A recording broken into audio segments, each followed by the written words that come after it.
do this, and I will tell everybody why are we. Can everybody see my slide? Can everybody see the slide? Yes. Yeah, so why are we here? So last year, I traveled to Edinburgh. I was sat there in the meeting, and I saw one of the UK government was talking, and they were talking about, they were looking at the health challenges in the UK. They now found that our demography, our own race have this challenge, all of that. And I was shocked. And they are trying to use AI to solve it. And this, you can see that this is from BBC News. And if you can, all of us can look at this, they said, research have suggested that Black women are more than 4 times are more likely to die pregnant, all of that. I'm not here to talk about problems. I'm just here to see that they are actually using AI to solve them. So why are we here? Can technology be more than just tools that we just use to browse, to take pictures, take our file, buy the latest iPhone 16 or iPhone 17 Pro, 18 Pro, all of those ones?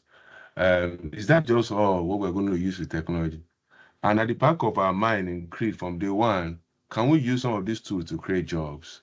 Can we use this thing to restore hope? That is solving a real problem. Can we use these tools to rebuild communities? In all of that, I think I like Mr. Temi, because the first time I met, it was Dr. Ajide that sent Mr. Temi's stuff to me. And one of the things I check about Mr. Temi Kolawole, he went to Texas. I think he's going to share part of his story. To Texas, I don't know how many times I've been to the US, and what he learned from that place, he took it to Nigeria, and he's building an innovation hub, one of the biggest hubs in Nigeria. So what can we use tech to do? Well, rather than consuming it to become a consumer, can we leverage on it to create things? So for everybody that attend tonight's event, 3 things can I use this to create jobs? There's one guy, I think Mr. Fash, you know this person, they went to the Estonia. I came across the guy that built boats. Marcus built that at the age of 19. And the guy, Marcus, who is from Estonia, from Tallinn, he didn't target US market. He targeted our continent, Africa and Europe. And now Bolt is second to Uber. They just solve real problems. Problem about mobility, social problems. So all of them. So having said that, this hackathon is organized to 3 perspectives. The pre-hackathons, just like what we're having tonight, is first of all to give us ourselves, bring people who have done things before, to share how they use some of this stuff to solve social problems, to share how they've run hackathon before, also to share experiences so that we put ourselves on that level. Then we're going to have 2 pre-hackathons actually. The next one that we're going to have next week, Saturday, is going to be the hands-on learning, where somebody is going to teach us how to build some of those tools using, clean the data, all of that, and build it for to see before we now go to hackathon. Then the post-hackathon will not be where we bring the simplest labs. Then somehow I'll be trying to talk to some investors. I think maybe other ventures can join us at the last one to also, I don't know, maybe during the event, to also to encourage us to build. So okay, let me just give Mr. Fash, can you just have 2 minutes to talk so that before I move on? Thank you very much, Sean. Thank you and welcome everyone. Yeah, my name is Fash. I'm the founder and CEO of Simplest Lab, the first Scottish social tech incubator based here in Scotland. And why are we looking at? We are predominantly focused on area of social entrepreneurship, and what she mentioned, I was privileged to travel to India last year and also to Estonia, and it changed my mind about why are we here? Are we here to consume, or we want to create solution? Solution is important because we have a growing demographic community in Scotland. What do we want? Do we want people to continue to beg organizations for COS, or we want to create our own? So with Social Tech Incubator, we want to come together, create solutions together, beg new companies, and use the company to help as many businesses and individuals as possible. So we are partnering with CREED, and we are starting very soon. So we're lucky we have about 22 incubators that are going to be joining, and from this hackathon too, people who are successful are going to join us. Thank you very much. Okay, sir. So before I dive in, I think some people are still joining in. On the chat group, can we know where everybody is coming from? I'm coming from Aberdeen, my local place. So can we know where you're coming from in the chat group? Can we know where you're coming from? I saw somebody join all the way from Zimbabwe. I think I checked. Can we know where you're coming from the chat group? Okay, Aberdeen. I saw the registration stuff. I saw someone from Zimbabwe. So can we know where everybody is coming from? Aberdeen, Falkirk, Sheffield, Glasgow. Wow. Can we know where everybody is coming from?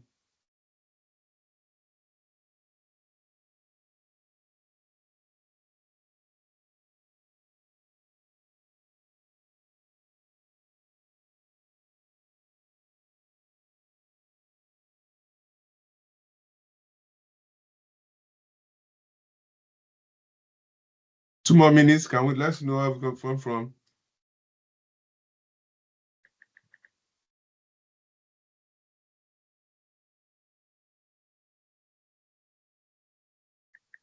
One more before we start. So people are still joining. So yeah, so we don't waste time here. So yeah, so let me take a start. So we have Aberdeen, Edinburgh, Glasgow, Sheffield, Waterloo, our guy there, Falkirk, ABZ. Okay, so let's just dive in. So we know I will just introduce our guests one by one. I will just introduce them. Can anybody see my screen? Yeah, we see it. Yeah. So our guest, I've not met him in person before. I only met him online. So he's the MD of Ayoola Innovation Hub. He has 15 minutes to share a lot with us, and he's going to talk about tech for good, hacking for humanity. So I saw what he did last time. I think he had an event called Build It AI with University of Lawrence students, and I watched some of those stuff, and I was so happy. So I don't want to give too more bio. I want Mr. Temi Kolawole to talk about himself, talk about what we can build. And one of the things that I felt should happen, and I like what Mr. Fash have emphasized, if there will be something I'm going to be happy about, it's not so that people can gain skills. We need to create the jobs. I've been to Silicon Valley last year. I came through Startup Grind, and I'm going to share this story so that Mr. Tim will also agree. I was talking, my English name is Franklin, Franklin. One white woman walked up to me and wore Ankara and called me by my first name. Uluwashim, where are you from? I said, from Abadi. Look at me once I He said, Africa. And I look at him. He said, she is investing in Africa fintech. I said, what? So again, as I was enjoying my event, and that white guy walked up to me. He looked at me like this. He said, where are you from? I said, Abadi. He looked at me again. He said, what's wrong with this guy? He said, Africa. And that third guy, that guy is from Saudi or no, from UAE. He looked at me and said he's investing there. And I was like, why are they all of them going there? I think maybe Mr. Kolawole will shed more things. And how can tech for good using hacking? How can this solve those more problems? How can we make us wealthy? All of that. So, Mr. Temi, over to you, sir. Thank you very much. Good evening, everybody. I'm sure we're mostly in the same time zone or very close, so I think it's evening everywhere. It's good to be here. It's good to speak with everybody and share a lot of my own experience. Yes, I know many of you, like person before me just mentioned that when you're asked where you're from, a lot of people would mention, oh, I'm from Aberdeen, I'm from this place, I'm from here, but we all have an original place of origin. Many of us are African on this call. And I think there's, as much as there's a lot of bad news coming out of Africa and a lot of challenges, there's also a lot of opportunity. And I think, as mentioned, some of these opportunities, I think, are actually being utilized and captured more by foreigners than even by us. So let me just give a bit of background about myself. I know there's been reference made to one of my stories that I made on LinkedIn or online about how I went to Techstars. So, I mean, at the time, I actually lived in the US. After graduating from university here about a little bit over 20 years ago, I relocated to the US. I worked in corporate America for a while. But while I did that, I also have always had entrepreneurship in my blood. Along with a friend of mine in the US, we started a small company in 2005, which was basically a web design company. So at the time, the internet was still a bit young. Many people were trying to get a presence online. There was no talk of AI or any of all these things yet at the time. People just really wanted to be online. And at that time, it was more about just stepping out of physical presence to having an online presence. So my partner and I actually built several websites at the time, starting mostly within the African community. I can say in my lifetime, I've probably, as a web designer, I've worked on hundreds of websites and other types of projects. Some of our first clients were actually RCCG churches. So many RCCG churches in the US, then from Houston to the Washington, D.C. area, were our first points of contact. Probably also just based on the fact that that was our first immediate network. And then we started building websites for other church members, their businesses, from African stores, and then obviously some American clients too came along. I have always been fascinated with technology. So while I was in the US working in corporate America, for me personally, so I don't want anybody to base this as the best option. Everybody has their own path. But I never really wanted to live abroad forever. That's the truth. I've always been passionate about Nigeria, passionate about developing the African continent. I'm passionate about our potential. One thing about me is I've never, in my whole time living abroad, I'm not the kind of person that ever sees skin color. So I was never limited by the fact that I'm Nigerian or I can't do this or I can't do that. I always believe that anything any human being can do, whether you're white or you're black, I can also do. So along the line, I was able to start getting some popularity. The work that we were doing, the name of the company was Anti-Gravity at the time, was very popular. So we started getting some attention from back home. So yeah, we built some websites then for a few people. Bella Naija, I built the very first Bella Naija website in 2008. Then Nigerian music was also just getting very popular. Built Not Just Okay, which is now a very popular blog, also Stubbs. I ran that as my own startup. But one of these years, I think it was 2008 or 9, I'm not sure, I came back to Nigeria for December, like every one of us do. So I was here in Nigeria by December. I used to work in the entertainment industry because my online business and work then was very much needed by a lot of people in the entertainment industry. So my very first house in Nigeria when I moved back was the house of the singer Dari Atalade. Because while in the US, I ran his online marketing for him. He was trying to break out into the foreign markets at the time. So after getting to Nigeria and doing a few things, from that, I was working with him in Abuja. I landed a few contracts with ECOWAS in Nigeria. I started building some platforms for them. And I just started suddenly pushing back my ticket to return to the US. I pushed it the first time to January. I think I pushed it again to February after December. And eventually, I just decided to sublet my apartment in Atlanta. So I got somebody to stay there, and that was how my move to Nigeria happened. I never really stood up and decided I was going to just move to Nigeria blindly. I came back, and obviously I had something to offer, so I was able to start getting work. And my first contract to ECOWAS at the time was thousands of dollars. So yeah, obviously that was a motivation for me to stay in Nigeria longer. But beyond that, my passion had always been back home.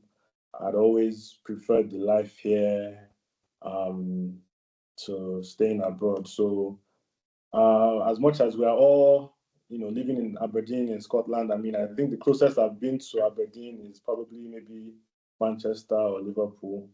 I actually also lived in Kent as a kid, in Canterbury for a brief moment. So I mean, I've seen the life abroad. I've been able to compare, and for me, my own personal preference was really just to come back home and stick my neck into all the challenges and face it head on. So between then and now, it was even after I moved back that on some of my trips back to the US, I heard about Techstars. I flew there, booked an appointment. I just wanted to know what exactly it was like to run a technology incubation space. And I didn't know how it would happen, but I just always wanted to open or run my own tech hub at the time. So it was just there at the back of my mind. I thought I was going to do it on my own with my own company. But things took a large turn after some time in Abuja, Lagos. I heard there was this new agency starting in Kwara State. So I'm from Kwara State. So the Kwara State Internal Revenue Service was starting. And I just decided, you know what, it can't be that bad. Let me just give it a try and see what it's like to contribute to my state. So I moved back to Kwara at the time. I took a very huge pay cut. Somebody that had done consulting in the US in thousands of dollars, even here in Nigeria, I started earning about maybe 100 and maybe like 200,000 naira a month here in Ilorin. And that was not even in this present administration. This was during the past government that was in office. So I did that, just kept on holding on to my passion. And then the new governor of Kwara State came in. And for some reason, by coincidence, one of his friends came to Ilorin and I ran into the person and he just took me straight to meet the governor. And as at then, I was just also now rethinking my plans of opening a tech hub. So then I had already decided I wanted to open the tech hub here in Ilorin. And I shared the plans with the governor. I wrote a proposal. I had a very small plan. It wasn't anything very grand at the time.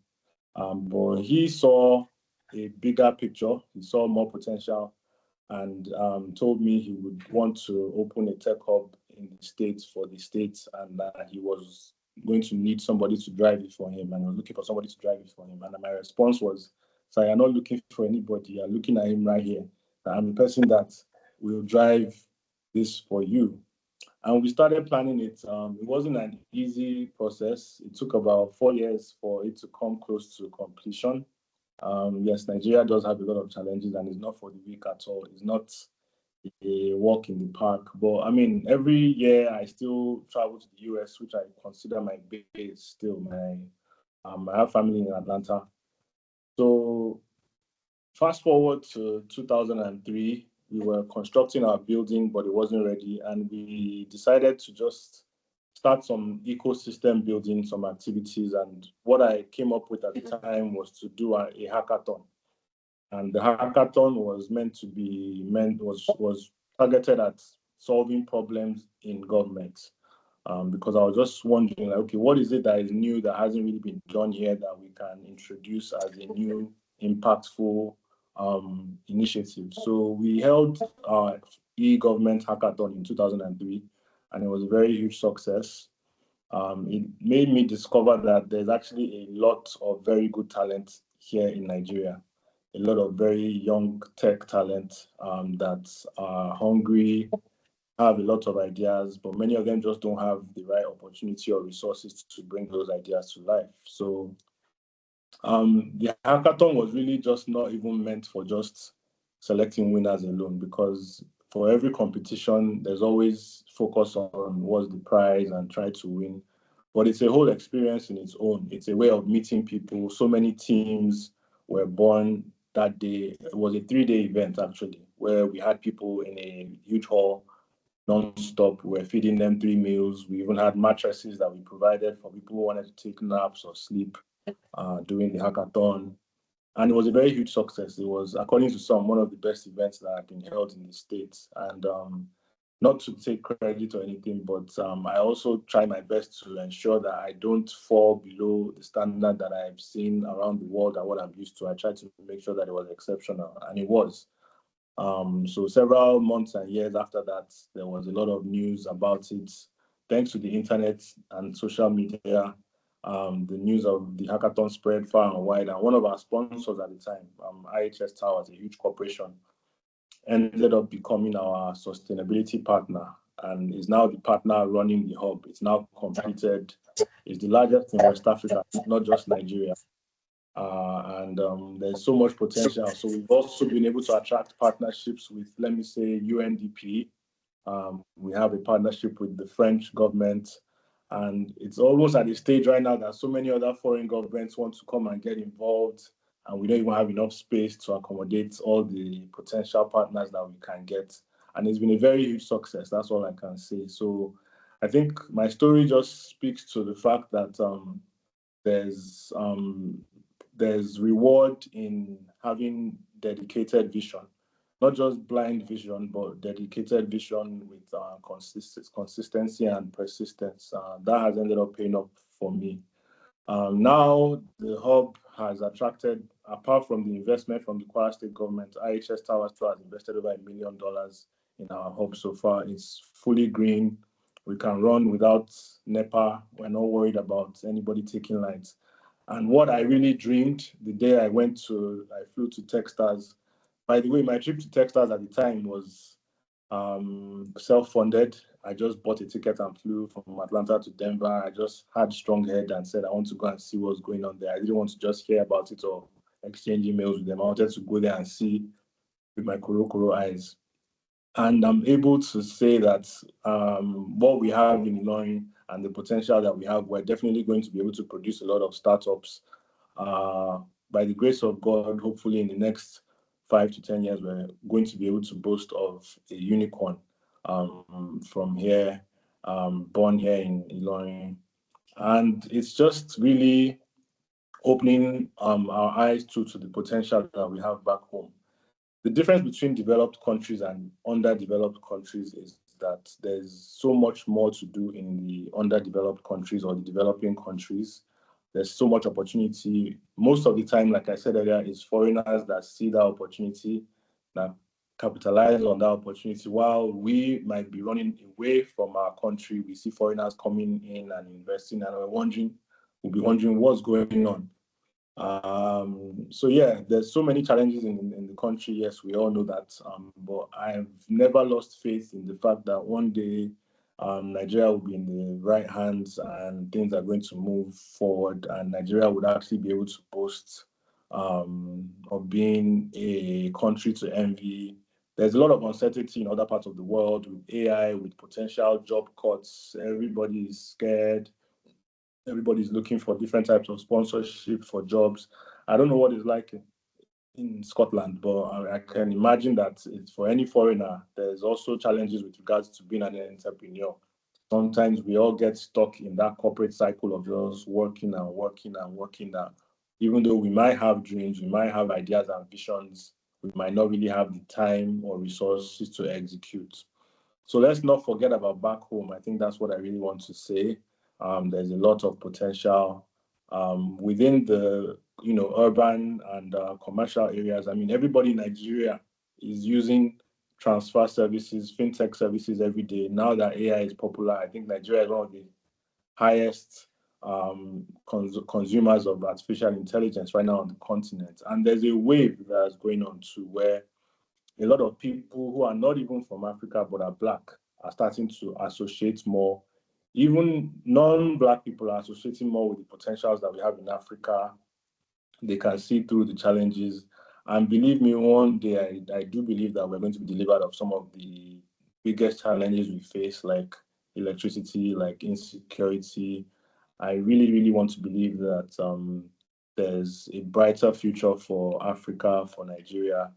And if it's going to happen, I might as well be part of it. I'm not going to sit back and complain and hope that something happens. Let me do my own part in that development. So back to our purpose of why we're here today.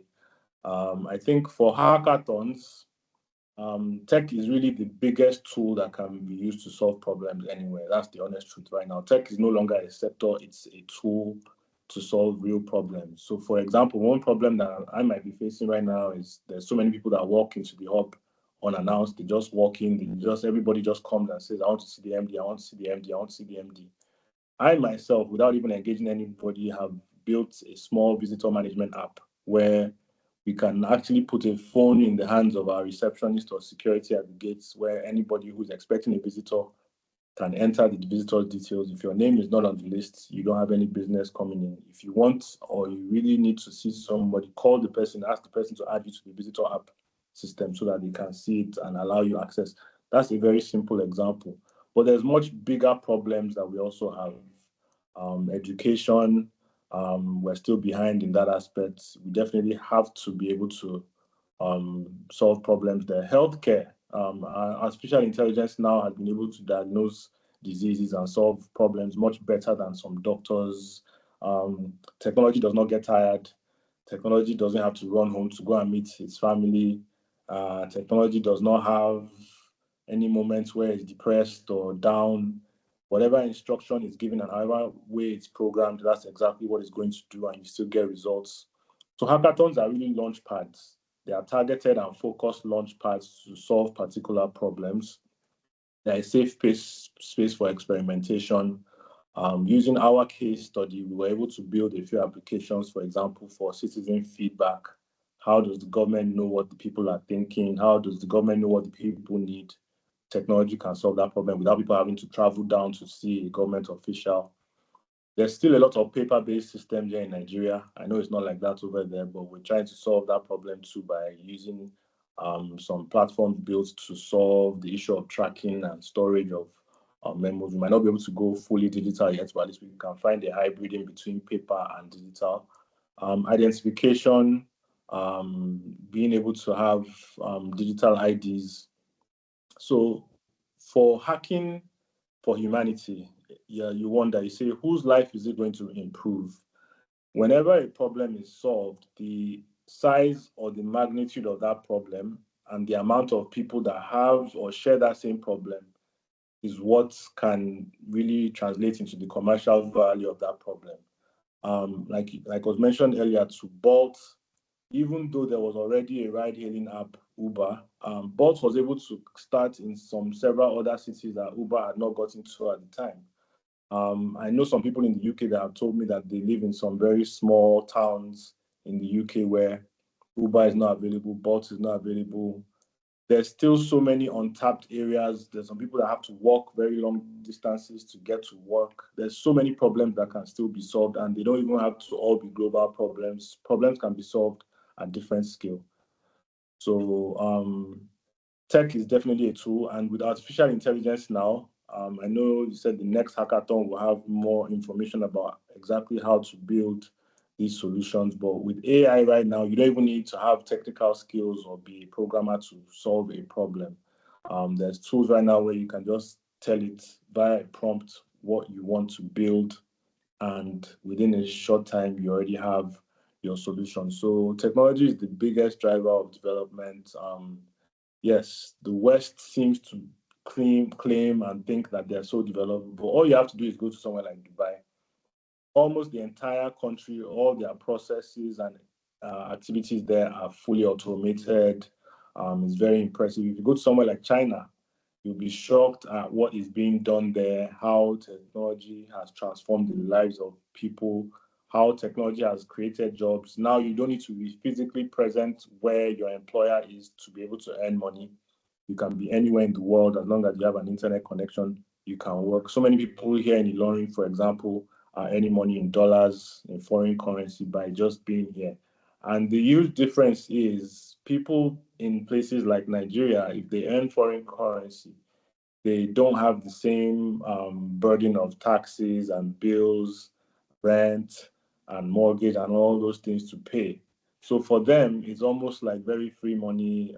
They are able to live very comfortably. You see people working remotely, traveling, and going around the world. So I think we also need to open our minds to the flexibility of this world, the new reality. it's possible to live your dream. It's possible to travel to some very exotic islands by making additional money. There's so many businesses, from e-commerce to AI automation to social media and content creation. Obviously, I always still have a positive mindset. I know some of these things are being used negatively or immorally, but there's so much opportunity if you look and explore technology and the space we're in right now. There's so much to do. I don't want to take any much more time. I think I've said enough, but I'm really happy to be here and share my experience. So yeah, I was where many people over there were several years ago in the US. At some point, you know, we've all run into those situations where it's very hard to pay this bill or hard to keep up. I just want to encourage everybody that there's opportunities everywhere. You just have to open your eyes, look for them. And hackathons are one way of discovering those opportunities. Whatever is being built at a hackathon might not even end up being a product, or it might not even be about winning the prize.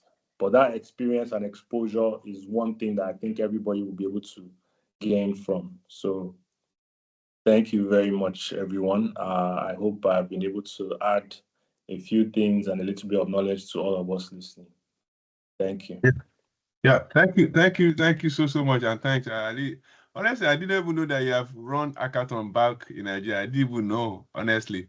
And thank you so much for sharing your journey. And I think you've shared something that I could pick.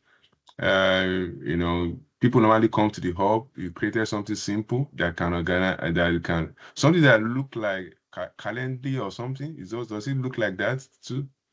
Something It's that much simpler than Calendly. It's just drop the visitor's name and on one end and let somebody see it on the other end and see the full list of who's coming that day. That's all. Very simple. Yeah, and I like that. You may say it's simple. You do that. If many companies just use that like that, yeah, just maybe you can just make your PA and when people brand it. I'm only joking, actually. So yeah, so thank you very much for that. And at the end of this talk, people are going to ask questions. So now over to Mr. Gbade-Bello. I just saw him online. I saw him on for note, Mr. Temi, the person who recommended you is Dr. Ajide. I don't know whether it's online now. Dr. Ajide, it was one who sent me that show. Do you know this person? I said, whoa, that's why I DM you that day on Instagram. I think he's here. Dr. Ajide, are you here, sir? Yeah. Okay. Thank you, Temi. Welcome to church. You remember we were together at the $1 million something. You've spoken on my show, Mentor Show. Okay. Yeah. Shurati.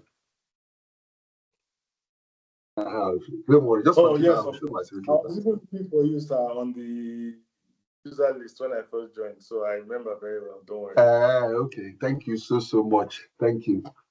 And thank you for putting our states on the globe. Thank you. Yes, sir. So so now let's go to Mr. Ayoola Gbade-Bello. I saw him on LinkedIn. I just DM him, and I think we only met 2 or 3 weeks ago. And one of the things that struck me was that he organized 2 hackathons as well. The second edition became so prominent, such a way that United Nations, I think, he showed interest, and I think the winner they sponsored them around. And I think what happened to Mr. Temi also happened to him as well. The product from some of those hackathons are being used in tourism. So I don't know the full story, but his own story is to let me look at that again so that it will make sense. Because Mr. Temi's story is to talk about Hack for Humanity, and he has covered that. Then Mr. Gbade is to talk about how do you build under pressure, because to build things under 3 days is under pressure. How do you build under pressure, turning your any challenges to clarity? So, Mr. I think if you have a slide, you can share. But over to you, sir. Yeah. Hi everyone. My name is Ayoola. I am speaking to you from Waterloo, in Canada. So we are at 1:41 p.m. actually. So I think maybe I'm the only one that is not necessarily in your time zone at this point. But it's a pleasure to be here. And it's typically for things like this, I would prepare a slide, but I'm going to share a personal experience that's happened to me maybe roughly 12 between the past 12 hours, that has to do with my son. And I'm going to frame it, that experience on this topic that, you shared with me, because I got the inspiration from that. I think hopefully you're going to get a benefit. We're all going to benefit from it. But before I, share first, I need to thank Mr. Oluwaseun for the opportunity. Indeed, we connected on LinkedIn. We've had some really nice exchanges afterwards, and I was like, hey, I'll be happy to help. I didn't know that he was going to put me on the spot, to join. I was happy to share my own experience, my own knowledge based off, organizing hackathons. But I thought that was where it was going to end until he sent me a message again to say that I would be one of the speakers. Okay, so I'm like, great, thank you so much for the opportunity. A bit of my background would be, to understand it, I think, think of it in 3 buckets. First is that I'm a strategist, and each of these buckets also now have stories of their own. So I'm a strategist on the one hand, I'm an innovator, and I'm a tech entrepreneur. So those are the 3 buckets. Now I'll take each of these buckets one after the other. So from a strategy point of view, my original background is in design. So I finished from the University of Lagos, I think in 2006, right? As I recall, finished from the University of Lagos. I have a degree in visual arts and design.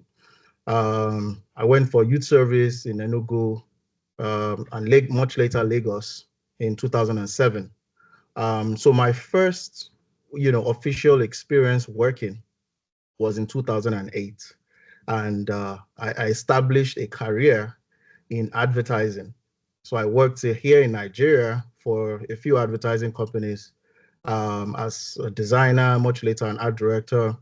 And then also I worked in Ghana, working with the team that went to launch the Zain brand, which is now Airtel, in Ghana back in 2009. That pretty much explains my, strategic background, except that somewhere along the line, I started, curiosity was always going to push me, to look for more.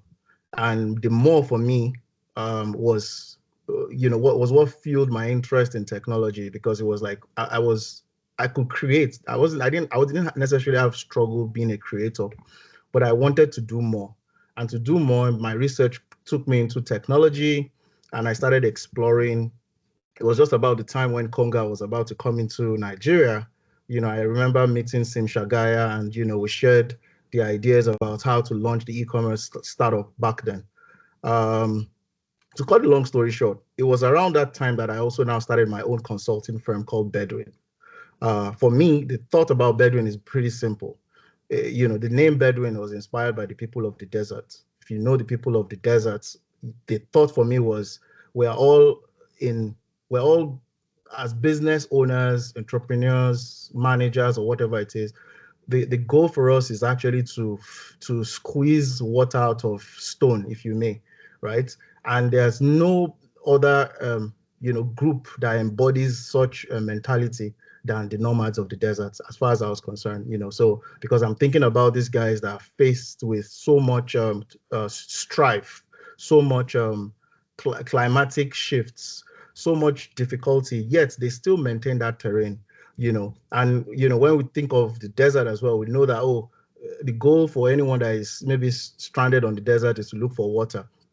And that's the analogy I also give to businesses. So every business is looking for water, profits, right? You're looking for something to grow. And if eventually we all find that oasis, then we'll all be fine. So my consulting firm Bedouin was built around these kind of core values. And what we ended up doing was, the idea for us was, how could we use design thinking to help brands, companies, do more? It might interest you to know that we started from a very humble background. I was 2011. I think I started officially 2013 after I resigned, after 5 years in advertising. And I started from my one room, that I was sharing with my mom back in Mushin. But I'll tell you what, within 5 to 6 years, we had changed offices twice, and I had moved into our own standalone, office in Surulere, servicing companies like O&O PLC, Nike USA, 7-Up bottling company, quite a massive roster, you know, when you think of where we started from and where we, you know, put the business. At some point, you know, very easily, the business was valued at over $1 million. Now, the message for us here, for me, as far as I'm concerned, is how can we continue to think innovatively about these things? In 2015, one of the clients, I started thinking about, I got involved in tourism, right, in 2015. That was 10 years ago, through the Lagos State government. You know, again, through my company, where simply just sent a proposal or an idea to them about how to repackage what was then called Lagos Countdown. You know, if you know, Lagos Countdown was this set of events that they do. Actually, one event, you know, that they tend to do at the Bar Beach back then, you know, counting down into the new year. I attended one or two of them, and I really liked it. But I kept thinking, how could we package this into a much more, you know, strategic tool that would also cut across all of the local governments in Lagos. And so that formed the crux of the proposal that we sent to the government to say, how about we repackage this into like 36, you know, the local governments basically of Lagos, and just repackage and put this, let everybody feel that experience, the same event, and everybody's experiencing it at the same time. You know, they really liked it. And even though they didn't do the massive version that they did like an abridged version, and we ended up calling it what ended up becoming One Lagos back then, One Lagos Fiesta. So my company was the one behind, you know, the drive, the digital engagements, the everything, you know, that became One Lagos. It was a massive applause for the Ambode government back then.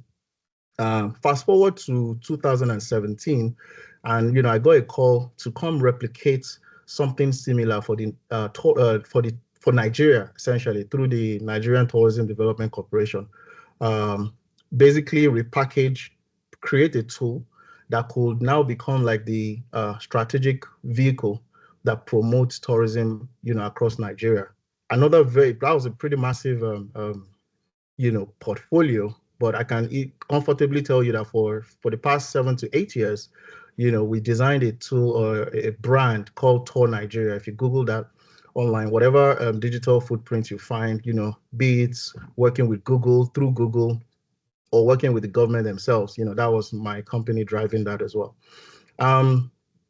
Now, this led me into my innovator phase. I've just basically talked about my strategy phase. My innovator phase was, you know, it actually coincides with tourism because, I mean, after doing all of these things, working with the private sector, working with government, I noticed a gap. And for me, the gap was, you know, the guys on the private sector side of tourism value chain are more interested. They were complaining that there was no connection with the government. The government too, well, it felt like, well, everybody was working in silos as far as I was concerned. And so I kept thinking, how about we create like a bridge, you know, for the private sector and the government? Because the challenge with tourism in Nigeria is massive. You know, tourism is an untapped, completely underserved market. You know, when you think about what Nigeria has as potential and what it's serving to the world. You know, compare it to countries like Dubai and all of these people that actually understand how to package tourism. And what drives tourism really, it's capital, it's people, it's ideas and all of these things. But, you know, if it's not oil and gas in Nigeria or real estate, nobody is, you know, promoting it. So I figured, okay, let's ditch all of this. The only way that we could leapfrog what exactly the challenges were for us was going to be technology. So how about we create like a bridge where technology is the one that serves both parties? Technology can bring capital very easily. Technology can bring ideas. Technology can bring people. So we wanted to be in that hole that plays the role of, you know, bridge builder for both parties. And that was what led us to create what ended up becoming Tourism Hackathon Nigeria, because for us, it was a case of put the hackathon there. It's, you know, bring young people, you know, the young people that is bursting out of the seams across the country, bring them from all over the country, host them, you know, and basically just start churning out ideas. But it wasn't just about ideas for us. You know, we built it around 3 core pillars. The first one was innovation. it has to be innovative enough, and you must be able to prove that you can do it, because on your team you need to have someone who is a developer or something, or maybe you yourself, you're like a Swiss Army knife and you can actually literally just build this from scratch. Then we'll put you through mentorship, right? So we partnered with quite a lot of top people in that space to mentor you, either it's in the area of business development or in the area of actually technology development or software development. We'll pair you with them. And then finally, entrepreneurship. The goal for us was not just to have a jamboree. Let's set up this platform that would, whatever ideas come out of this platform, right? From the winning ideas to even the least idea, whatever it is that makes you even get selected on that platform, that it has gone through a lot of vetting, so it means you are really good to go. Then what we now did was to partner with hubs like LSETF, right, in Lagos State.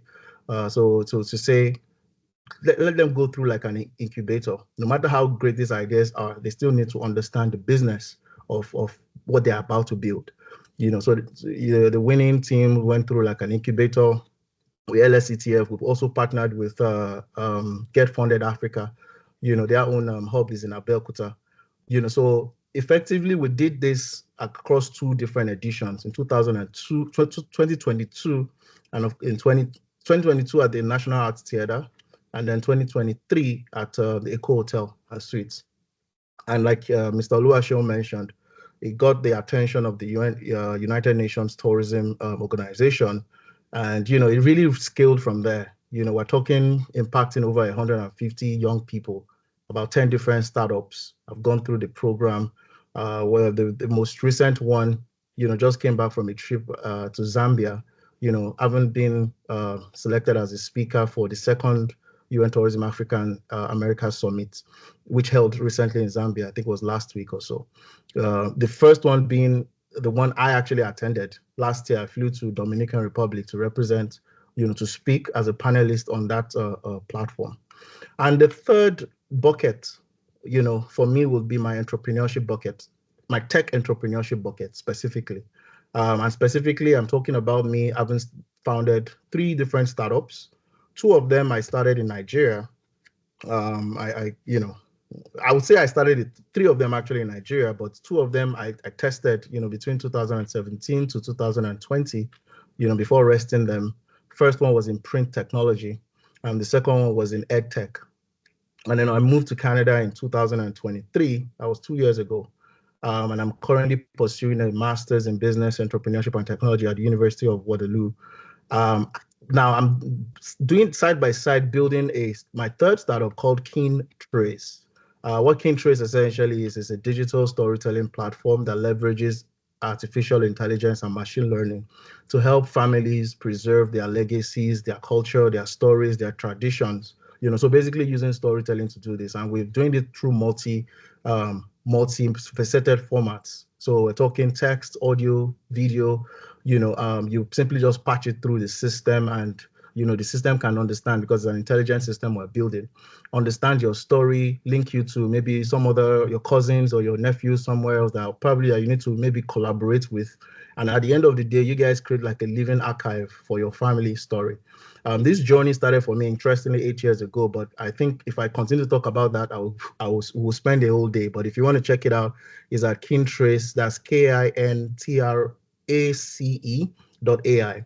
Now, to the topic of today, it says building under pressure, turning chaos into clarity in hackathons and beyond. I think this, I'm glad that you chose this topic for me, because nothing else defines my life other than, chaos. It's pretty chaotic in the sense of a whole lot of things are happening around you. The goal for you as the visionaire is actually to now, find a means to be disciplined enough to bring that chaos into focus. And that's essentially what your life is going to always be. If you're an innovator, a strategist, or a technology, whatever of these buckets you choose to explore, you will always find yourself in a space where you need to.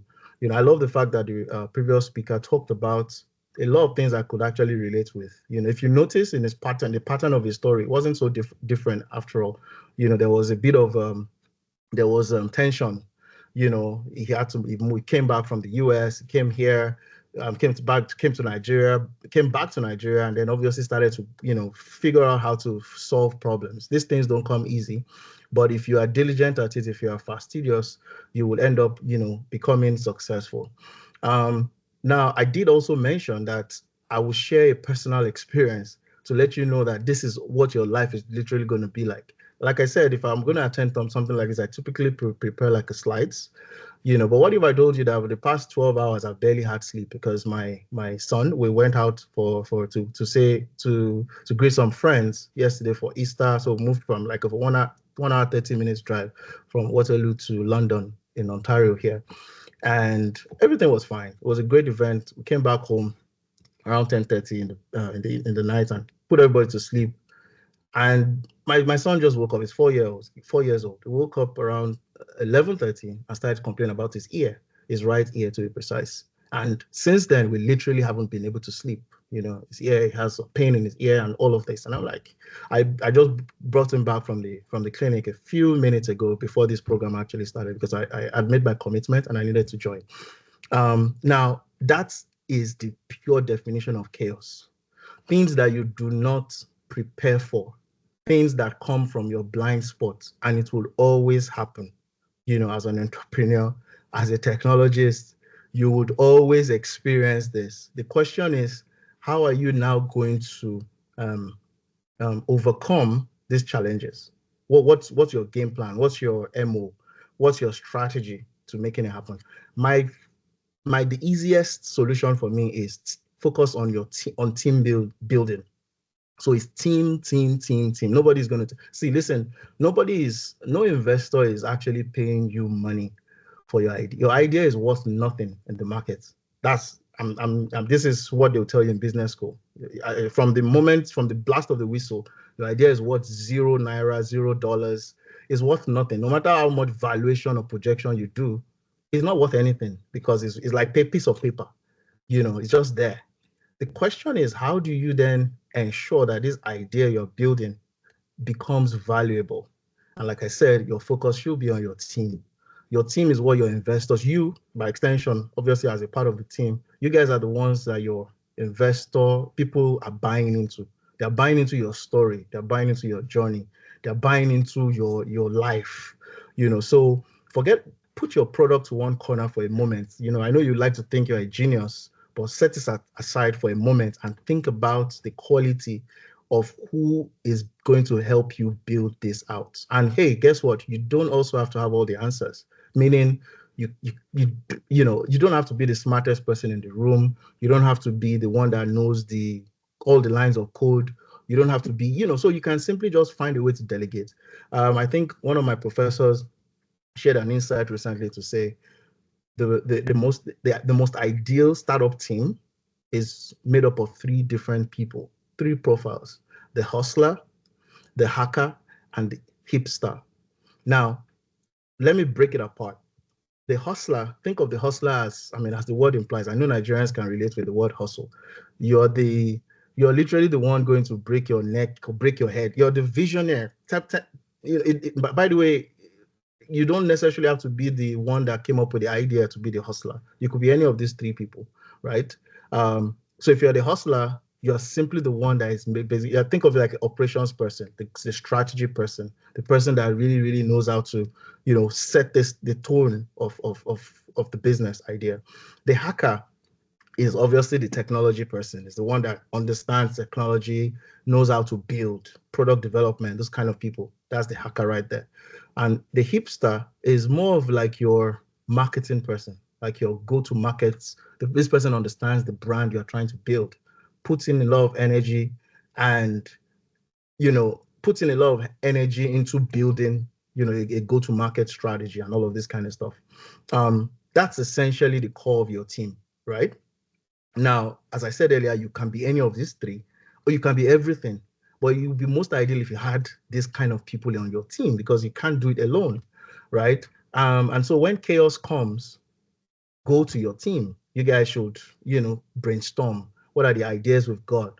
How can we pivot? That, by the way, is something that will always happen. The kin trace I'm building today was not the one I started 8 years ago back home in Nigeria.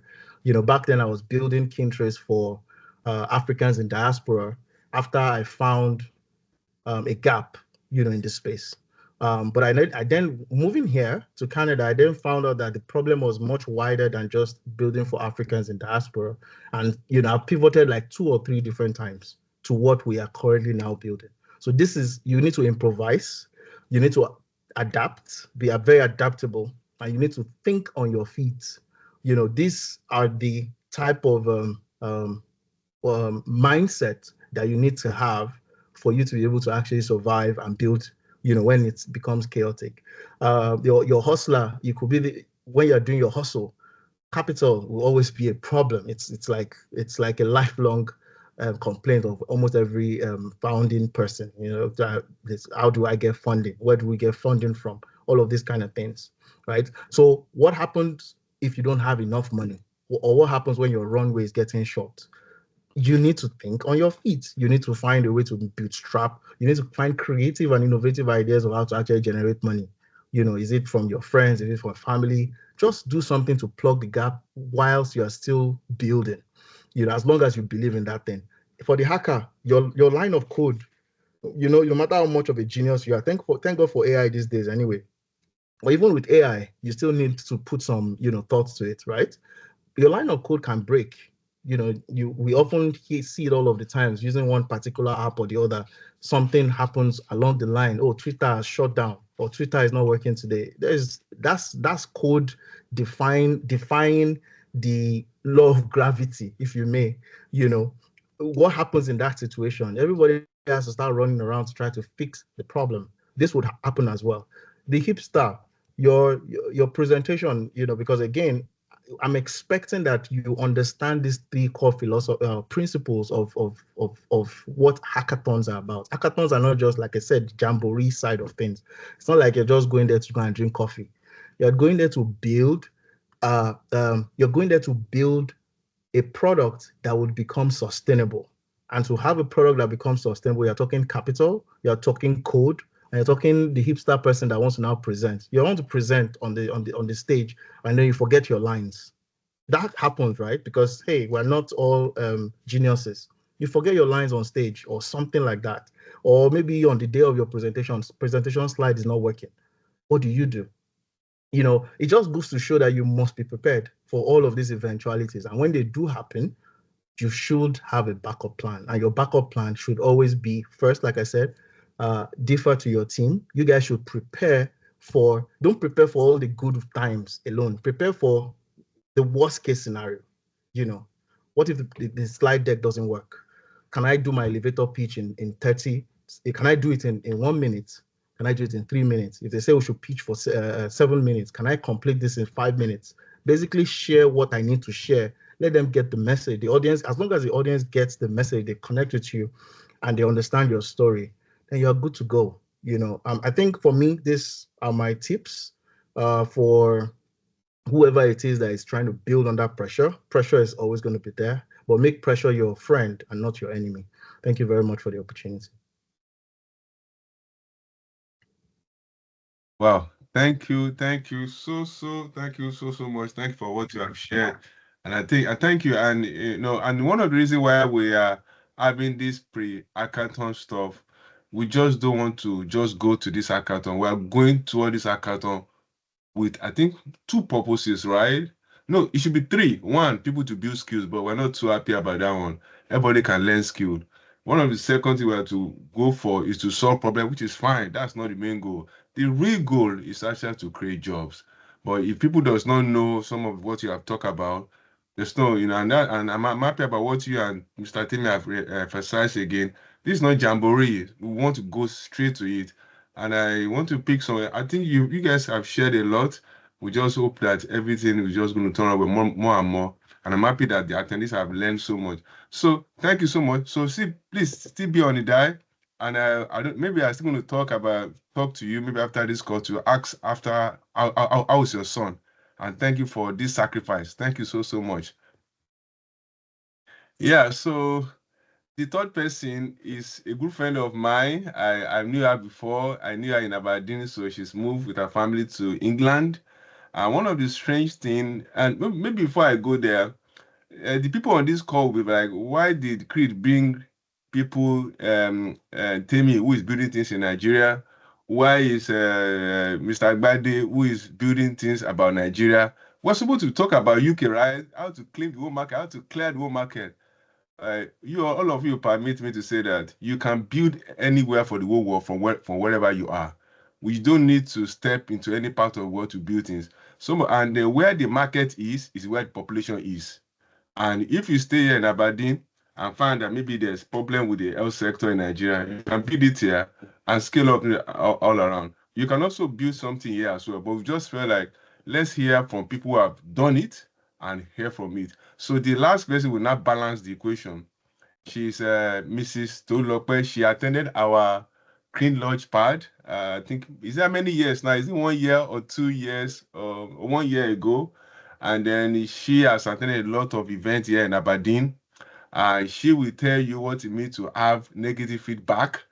I know she'll be smiling now. There's one Scottish air she applied for. She said, Rachel, they gave me hard feedback. And from just one idea, and she has been able to get one accelerator. They gave her £5,000. She did not share me. I'm only joking.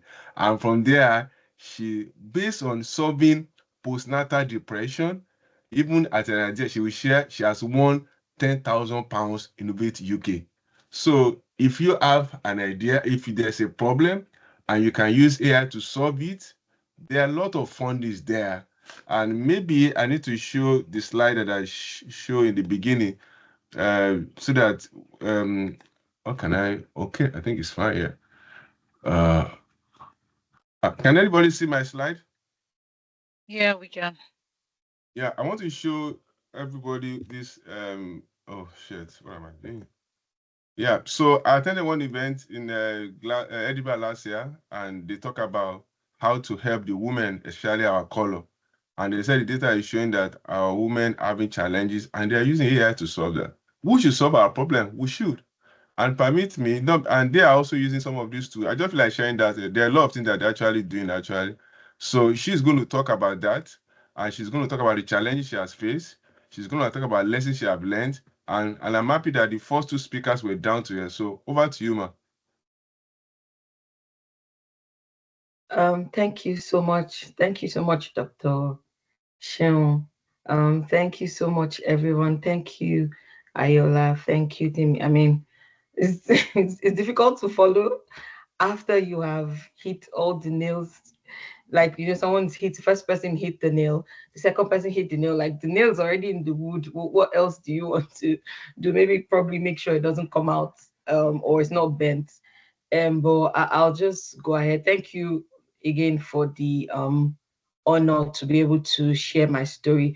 I actually have only 3 slides, so if you permit me to share, please, I'll just share. Can you allow me to share, please? Thank you. Yes, you can share. Okay.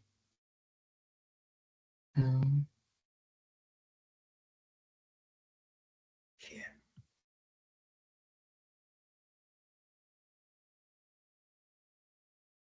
Yeah. So while she's doing that, please, whoever any question you have for the 3 speakers, after we're going to have question. Oh, over to you now. Okay. Please confirm you can see my screen. Yes, I can see it. All right, thank you so much. So I will just keep to time that's allotted to me. So I'll be speaking on Joyd. Joyd is the name of the platform that I am building, and the aim is to be an intervention in postnatal depression in women. My name is Abikoye. I have worked in Nigeria for over 12 years. I worked with the foremost unicorn InterSwitch, and I learned a whole lot that is helping me in this journey of entrepreneurship. And I also worked with a startup to build their brand in Africa and Europe. And so, like I said, all of this helping me to build the journey to this space where I am at the moment. this is my slide, and it's just focusing on 4 things: the challenge, how I was curious, or I am curious, how I use AI to intervene, and who I am working with in collaboration. So how this problem started, and the truth is, like the other 2 speakers have rightly pointed out, there are always problems around us. Again, bringing into perspective, I got into the UK in late 2022, so I'm less than 3 years here. And at that point in time, I knew that I wanted to do something, but I wasn't sure what I wanted to do. So I was looking for problem. Like, I was really looking for what to do. Again, please understand that right now, I still work. I work part-time. So it helps me balance what I do. Again, bringing to perspective of all of us that are in the UK at the moment. So I was looking for a problem, and something close to home happened. A very close person to me had a challenge when she gave birth, and it was so painful because of the rippling effect of the challenge. And it got to me, and I was wondering, what can I do to make this better? Like, I wasn't there at the moment. I mean, we're not staying in the same place, but it hurt me so much that I started checking, like, what could I have done, or how can I make it better? Because the truth is, every woman gives birth. I mean, women give birth like every year, right? And the problem of postnatal depression affects 1 in 7 mothers globally. So if you just look at it in terms of data, that's a whole lot. And the truth is, with regards to our culture, our background, people don't talk about it. People don't like to talk about it. The people around us, maybe they can say, this is not your first time, like, this is not your first child, like, suck it up, like, you're not the first person. Like, yes, you're here, you're not around family. There are other people that are not around family too that have done it. I remember when I had my twins, and it was so much pressure. I carried one and I backed one, and I was looking for one. So, like, I was in so much pressure, but it was just what it is. And that's how people perceive your pressure. Nobody wants to talk about it. And that was one of the challenges that I saw that happen, right? Again, bringing into perspective, I have a friend that works in care right now, and what she said to me, she's developing a platform that would identify the right type of food to be provided to people in the care homes, because she has seen that the type of food that is provided to them there is not suited to them. So again, they're just giving basic or just classic, and it is a problem, is sitting around her. So again, these problems are around us. Looking for this problem is not a challenge at all. It's your curiosity that will make you find a way around solving it. And so for me, I started asking, I started researching, I started sense checking. You know, one of the things that they say is, don't tell your advice or your idea or what you're thinking about to someone. To be honest, I've seen that these ideas are someone else is solving something similar that you're working on. Someone else has worked on something that you're working on. Are you, first of all, doing the same thing? Are you reinventing the wheel? Or are you enhancing what currently exists? Or are you bringing up something that is utterly innovative? And so I decided to, okay, I want to do a blend of both. So I would enhance something that currently exists and just make sure that the value that I am providing to this particular problem is different. And so what I did was to, okay, in my curiosity, I started looking for how to build. How do I even bring this picture that I have in my head into life, so that when I'm talking about it, you're not just saying, okay, Tolu said she's building something around postnatal depression. I don't even know what it's supposed to do. And so I started playing with tools. I applied for several grants, and I had several reasons why I applied for grants. The reason why I applied for grants was because I realized that I needed money to make this come through. I realized that I needed support. I realized that I needed a landing, a place where they can tell me what I wasn't doing right, what I was doing right. And so I applied for several. I applied for Scottish Ed, I've applied to First Point, I applied to one of the programs that Barclays was working on. And how did I even know about this grants or applications are available? I was asking. I wasn't scared of telling people my idea, but I was mindful of who I told. Again, sense checking, because I wanted to be able to get feedback. I wanted to be able to work with this feedback and use it to morph, use it to transform, use it to build what I was working on, because I realized that it is a problem and I want to build it. Again, I was very audacious. There were applications that I went for that I just wanted to see what they were looking for. And so I started building on what they were looking for. If I see in the eligibility criteria, you need to have this, or what they say you need to put in place, I started putting those things in place, not because I would eventually apply for them, but because I wanted to groom myself. So just see, okay, I have kids, so a lot of things I would liken to them. Just see, like maybe Power Rangers, you wear the helmet, you wear the breastplate, you just arm yourself with those things, where if there are information or if there are strategies that you need to put in place, like Gbade said, you in building, right, you need to know who your team is. Right now, out of curiosity and asking people, like, I'm not ashamed to ask for help. I can't even be ashamed, because the truth is I cannot do everything by myself. I am unashamedly humble in asking for help, because if I say I'm looking for a developer that can do XYZ, because I am not a developer.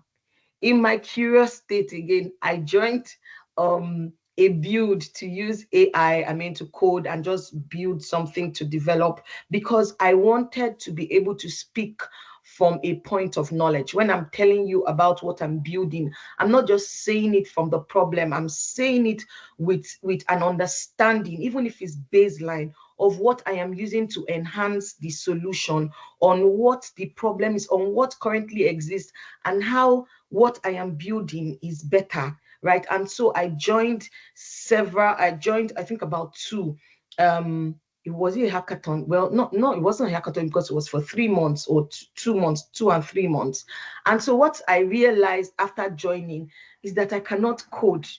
Like, I loved the first month when they were telling us about, the possibilities and everything. I finished on time, delivered. But when we got to the next month, I just knew, again, to thyself be true. Like, just to thyself be true. If you know that you cannot code, please allow the people that can code to code. Like he said, my time is precious. I also know how to, work on content and put it, but again, because I work and I have a home to cater for, I need to be able to manage my time. So I started outsourcing my creation of content to some at a very, very reduced price. So don't think it's something that was out of this world. And then coming to the crux of it, using AI. So I got into using Glide.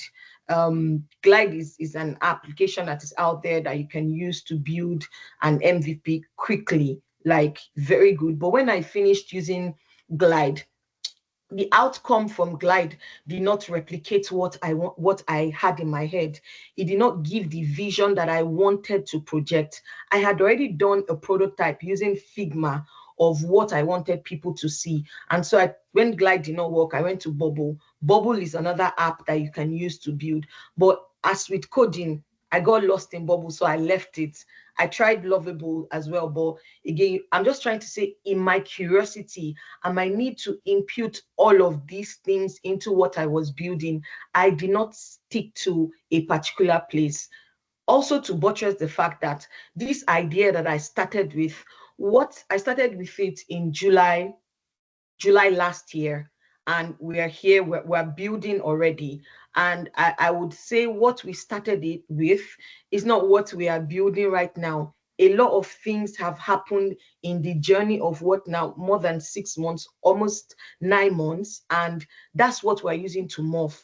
That's what we're using to iterate. That's what we're using to adapt and be agile. One of the sayings that I learned from one of my bosses in InterSwitch, he says, when the facts change, you change your mind.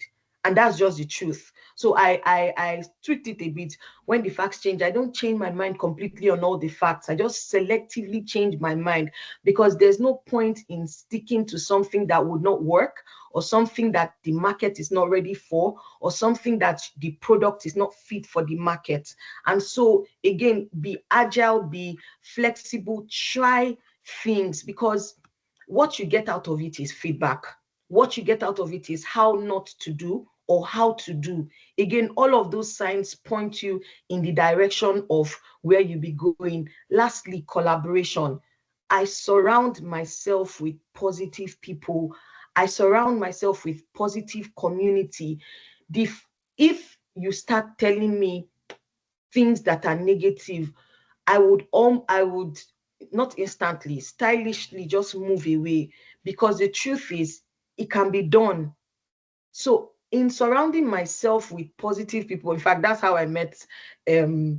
Sheung. And I went to meet him because, like I said, when I need help, I'm not shy about the help that I need. Yes, I can Google, I can research, and I do that by this discussing with people and surrounding myself with community. I got funding from Interface to be able to deepen the research in what I am working on. I reached out to Innovate UK, and we are in discussion to work with another prime university. I'm just keeping their names down for the sake of confidentiality, to be able to research deep into this and have them sponsor and work with us. I attended TechScaler accelerator, and that's where we got the funding from the Scottish government. I attended CREED events, I attended Novate events. Okay, so you can say Tolu, maybe she's, because she was working part-time, she's just attending. There are also several events that I did not attend. But when the event that speaks to what I'm working on is going on, I will try everything that I can to attend. One of the things that I did when I was in Aberdeen was I traveled to Dundee, right? And that's because in my discussion and asking people and sense checking and talking, someone mentioned to me games, the home of games in Scotland is Dundee. And so I just Googled and I just checked, okay, they have games night or games event and whatnot. And I went there, and that meeting was an eye-opener. It was 2 dots connecting in the journey of where I am. So again, the curiosity and the fact that I needed to just surround myself with people that were willing to help, people that are willing to see the positive thing. To be honest, I don't see color. Like, I see the person first before I see the color. So again, we shouldn't see color, because in our applications, right, it's not a function of color. It's a function of what you can deliver on. It's a function of what you can bring. Surround yourself with people that are audacious, and that's what I do.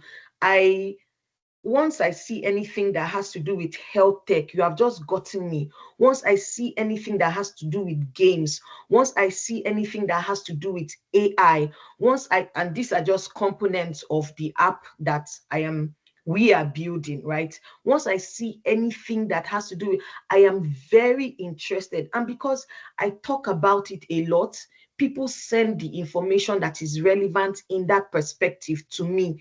People say, okay, Tolu, there's this event that I think you might be interested in. And I look at it and I check. Recently, I went for a meeting in Google, and I met a woman that's just, and to be honest, I just, like I said, I'm unashamed. I ask for help. And I told her in summary what I was working on and what I was looking for, because I realized that critical to AI is data, secondary, primary, and I wanted to build it. And so she introduced me to someone, even a team that would help me in this journey. What am I saying? I did not keep quiet about what I was doing. I did not let the feedback that happened, change it. And to be honest, this is even one of what I'm working on. I applied for something called Civ Tech. It happens every year. Another batch will be out, I think, in the second half of the year. So you can look out CIVTEC with one of the bright minds that I surround myself with, right? We both applied for it and we won the first stage. And in that stage, they give you a sum of money that you use to, just either build something or move to the next stage. We didn't get to the next stage because of one or two things, a fault of ours, but that feedback was very important for us. But the awareness and who we were able to sit in the room with was very eye-opening. And to be honest, I won't trade that for anything. So I'll just stop here just to, I think the summary of what I'm trying to say is you would get knocked down at some point. There are several things that would happen that would make you think that, okay, maybe we should just leave it. But the truth is, that's typically what happens when the facts change your mind. And lastly, I'm not building because I feel like building. I'm building with a mission in mind, and that mission is to change the community. First of my community and then globally. And I know because there are several things, even my faith, when you have the focus, and I think Dr. Sheon says it a lot, when you have the focus of the community at heart, like a lot of things will just align. A lot of things would come in contact. You would see these things because they're around you. Again, that's not to say there are no challenges. I've received a lot of, unfortunately, I can show you, I've received a lot, but again, because I know where I'm going, I know the mission that I'm set to accomplish, and I know the impact that I want to create. So I'm very excited about what I'm building. I'm very excited that it's actually new, like is IPable. Like we're using games to solve postnatal depression. We're using is a whole lot. So I will not bore you with that, but I just wanted to, Thank you. Just bring you into perspective. Thank you. Thank you so much. Honestly, I feel so much excited. So let me pin the three of you, and myself. Yeah, thank you so much. So I have to bring all of you back now. Yeah, okay. And where is Mr. Temi? Yeah, open. So I'm coming. I'm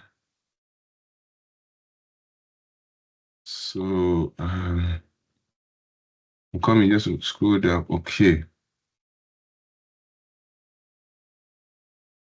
I'm coming. Oh, what's this now? Okay, yeah. So we have a couple of minutes to ask questions. And the goal of this pre-webinar is just for us to hear from people who have done it before. And I'm happy about what the three of them have shared. So let's ask questions. I have some questions, but I will ask last. I don't want as a host to be asking all the questions. So let's ask questions. One of the things I picked from what Mrs. Tolulope have said, data. So what we're going to do from the CREED end in the next webinar, where there's a lady who had PhD in AI, is coming to teach all of us how to. I think it's Mr. Temi that understands this word in US, in Silicon Valley, how to steal data or scrap data. I won't say that here, but what I would say that how do you get data to use? How do you get sensitive data to use? It's going to teach us that time. So let me stop talking. Can we ask? Let's have questions. Let's ask them questions. Let's be free to ask all the questions you want to ask. How do we get things to run? Mr. Ayoola talk about teamwork. Mr. Temi have talked about why do you building for stuff. Then Mr. Tolu is so passionate about that startup idea. So let's ask questions. Maybe I will ask somebody. Dr. Ajide, maybe you should ask questions, sir. I want to thank all our speakers. It's been amazing. Thank you so much for your sharing. In fact, for me, and thanks to Sheon for bringing this together. It's my experience Shehu was it last year when you brought us to do this? How do you do this chatbots? And I'm still thinking. Interestingly enough, this week we were interviewed for interns, and part of the things some of the we mentioned was the name of our intending app called Ally, using Ally to solve loneliness and social isolation, which is what I do based on the charity that we run. And all is because of what Shehu, the work she is doing, and how we can use, which is similar to postnatal depression. How do you? And these are critical issues. Thank you so much. So my question is, how do you break that? How do you break that? What do you call it? Bigness. When you hear an app, you think it's something so huge, something so.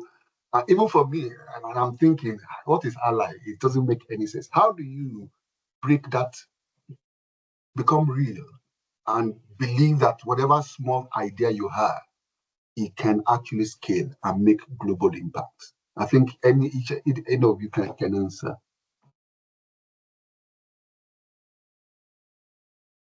Anybody? All of you can speak about it. Everybody. Yeah. Okay, so let me go first, please. Yeah. I would say it used to be very mysterious, the journey from idea to actual product in the past. But it's actually a lot easier now. I think Tolu has mentioned a lot of her own efforts in trying to, use different tools, bubble this. There's so many people that have paid so much money to developers that have still not gotten results. A lot of people can attest to how developers are also not the easiest people to work with sometimes. I've been there. So I've been a software engineer, and one policy I try to adopt is I like to under promise and over deliver. And many developers don't take that same mantra. They don't, many of them are just chasing that next check, that next alert, that next deposit without focusing on delivering. So yeah, AI has actually now made it a lot easier. There are so many ways now, but it's still evolving. I think every day there's one new tool coming out everywhere. I'll drop a little expo for people here. There's some new tools coming out. I check out, Tolu mentioned Lovable. Lovable is good. There's Firebase Studio now that just dropped by Google. And there's several other new tools where you really just have to be able to articulate your idea. But another thing that I would say is visualizing is the first step. Sometimes maybe having your UI, some of your screens built, obviously it starts with your logo. And I also believe that for every idea for vision, visualizing and having a picture in your mind is the very beginning. And the more people you can attract to share that vision, the higher the chances of success. So yes, it also is very good sometimes to have a technical founder. So as much as you have an idea, many of us sometimes don't want to let go of equity. We want to keep 100% of whatever ideas we have because we're the ones that came up with the idea. But sometimes it will not hurt to give up some of that equity to a partner who is willing to be committed. Now that's the key word, who is willing to be committed, not just somebody that wants to do it for money. You have to have somebody on the team who would take it as his or her responsibility to build and improve that app moving forward. And the app or the product has to also have a business model to make sure that everybody is happy. So you can't just have an idea that is not going to make any money and expect a developer to buy into your vision. That will not work. It has to have a viable business model that would attract, team members, will attract investors, because investors also want to make money. Sometimes we also forget that when you raise money, it's not just a gift or a grant. That money is being put into your idea so that it can grow bigger and make more money. But there's nothing wrong with starting small. If there's any idea you have, I think one of the first things is to be able to start traction, gain traction. At least start, even if it's 1, 2, 3, 5 customers you have that are paying money. the fact that somebody is willing to pay money for what you have is already proof that, okay, this thing is a need and is actually solving a problem. And beyond that, you would also be able to get feedback from your first few users. Okay, change this, this is not working, or this is not good. That is why you need a technical partner, because as you're getting that feedback, you need some of the improvements to start being made, and you don't have to want to pay somebody each time you want to make a change to your product. So I think that's what I have to say. Okay. Can I add to what Temi has shared? Yeah. Okay. So I mean, Temi has hit the like, let me borrow Tolu's expression. So he's hit the nail on the head. And I just want to add that after doing all of your focus a lot on customer discovery. That's the first thing I want to say. Like, you need to be able to build a product that people want, not the one that you love, but people need to want what you're trying to build. And you wouldn't even know if people want it if you don't go out there to validate. So you need to learn first. The first trick you need to learn is how to go out to interview people, to ask questions using a framework which is called, the simplest one is the mom's test, right? If you Google that, the whole concept of the mom's, there's a book around the mom's test. If you have the luxury of even reading that book, even good, better for you. But the whole idea of the mom's test is asking questions of your potential target audience that your mom, that you wouldn't probably ask your mom, like literally, because you know your mom would lie to you. She loves you too much. So she's going to tell you, if you tell her, oh, you want to build this, she'll say yes. She likes it. So ask the questions you'll be asking are the type that will put them in a position where they will tell you the truth, and the home truth. So you need to quickly know if you're on a wild goose chase or you are really building something effective. And after traction as well, don't get too bogged down immediately about money. Like I said, if you're able to validate that there's a problem is big enough, then that's the first step you've taken. The second step will now be to build some kind of prototype, like an MVP or something, that they would now, the people that you've spoken to before, you can now just run it by them. Immediately you're using that to also continue to gauge interest, continue to gauge feedback, and somewhere along that relationship journey, that journey map, you'll be able to unlock the monetization. But please don't, make sure you actually also unlock monetization, or at least a plan to monetize before you start. I think Temi already covered that. Then finally, and this I recently got because from my product development advisor, is that it's not enough for you to only think about your app from a user onboarding perspective, meaning they just come. This is the problem for most, the problems is the innovator's dilemma. You've not figured out what happens next. After I come to your app, after you onboard me, after I use it, that first experience, what happens next to me? How do you retain my interest? How do I come back to you twice, second, third, fourth time, fifth, sixth, seven? You basically need to lock me down. If you don't have retention, you don't have a product. Let's forget about it. You just have a nice looking, whatever it is. Think of the retention journey as well in your user experience. Map everything from the inception. What do you want people to be doing after they experience your app? These are my thoughts. I just said I should add to what Temi already expanded on. Thank you.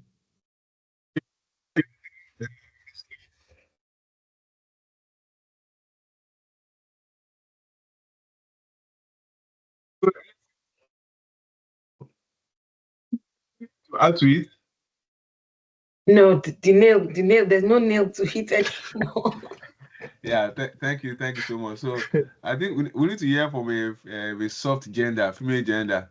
I think I will just call on anybody. I think, let me call on Omowumi Ayalash. Let me just call on her. I think my mind just go to her. Hello? Is she there? Hello, Omowumi? Yeah, she's typing. I think she's here. Okay, she's typing. Okay. Okay. Just looking. I want to hear. Okay. Pastor Mrs. Finally, Emma, maybe I should build the women gender out because I really want to able to ask questions. Okay, that is also okay. Okay. Who has submitted? Okay, let me try to. Okay, can we ask questions? Let's ask questions, and there's no useless questions. Yeah, so let's ask questions. And then maybe I will now move to Mr. Fash also to ask questions. Then I will just be bringing people up to ask their questions. So please, let's ask questions. We have our guests here. They are very tough to get to. I'm not seeing, I can only Shakara, Sister Tolu. I can't Shakara Mr. Temi and Mr. Ayoola. So let's ask our questions.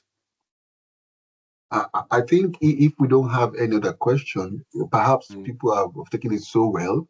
At least as a lecturer, that's what we say in my class. If I have taught you so well, if you don't have any question, it means either you have understood me so well, or you didn't understand anything I've said.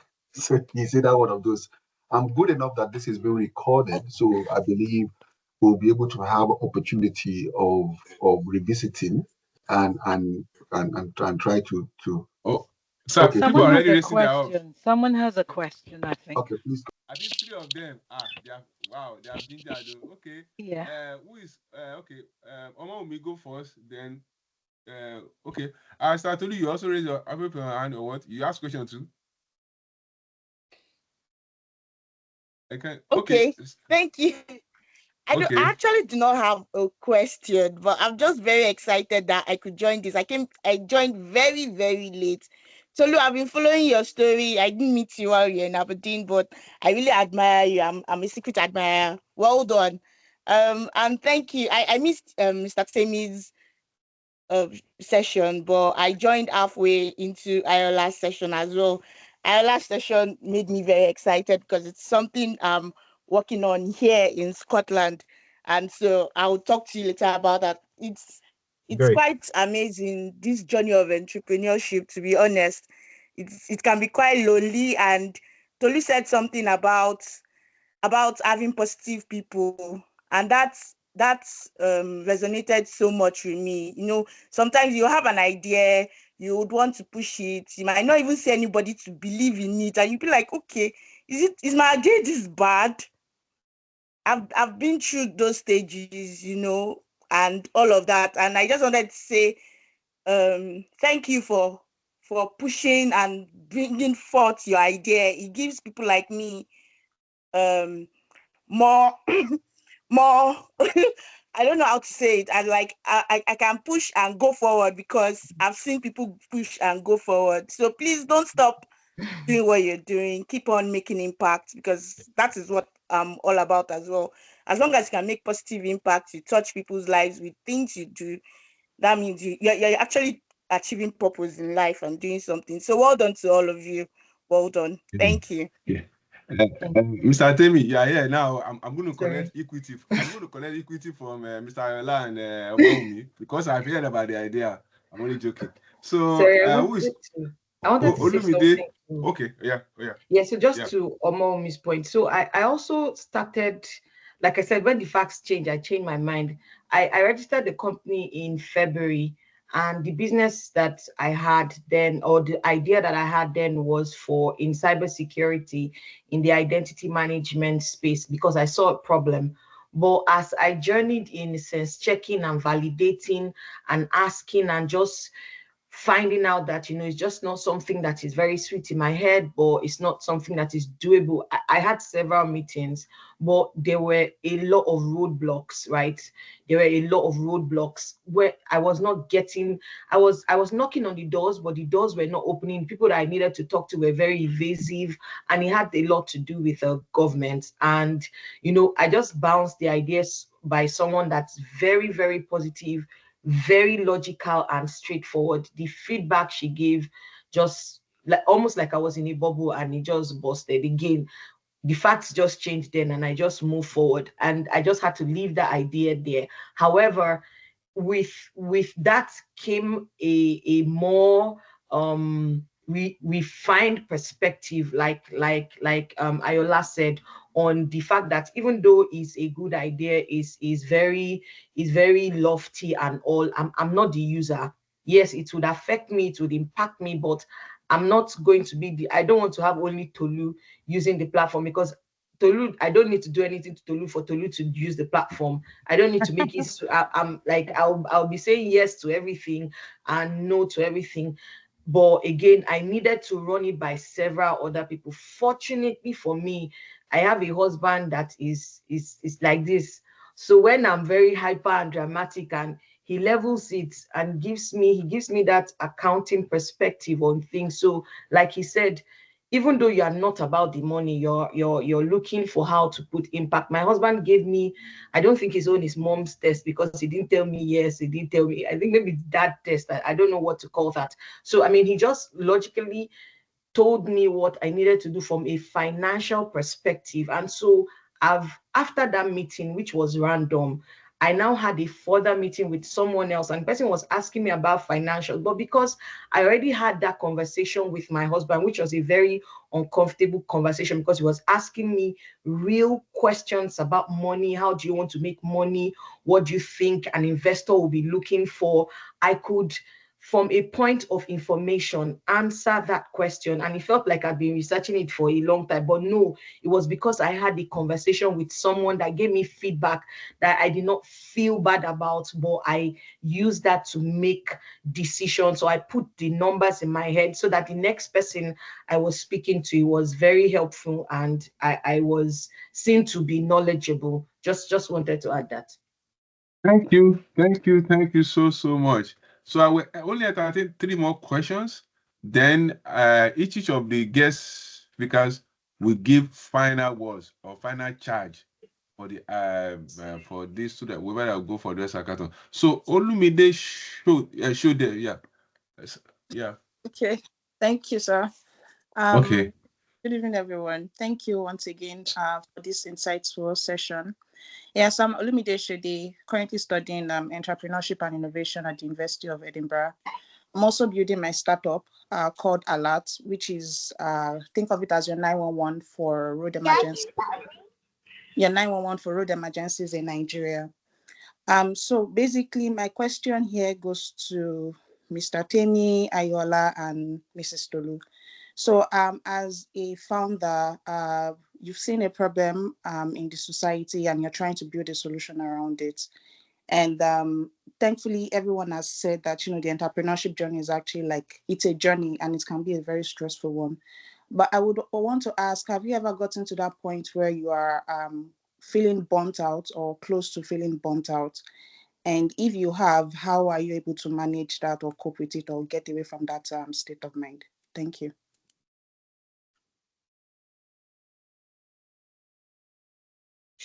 Can I go first?